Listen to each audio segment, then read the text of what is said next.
Welcome to electronics4u.com's DIY project videos. This video is a proof of concept of the DIY project Automatic LiFePO4 Cell Charger, which is published on electronics4u.com. You will get to see the project working in action.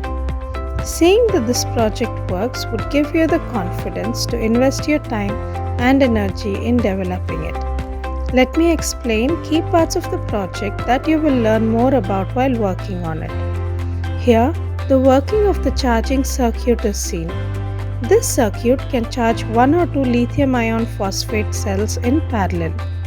The key components we use here are an Atmega 8A IC, 7805 voltage regulator, LM317 adjustable voltage regulator, diodes and transistors. Interested in making this DIY project?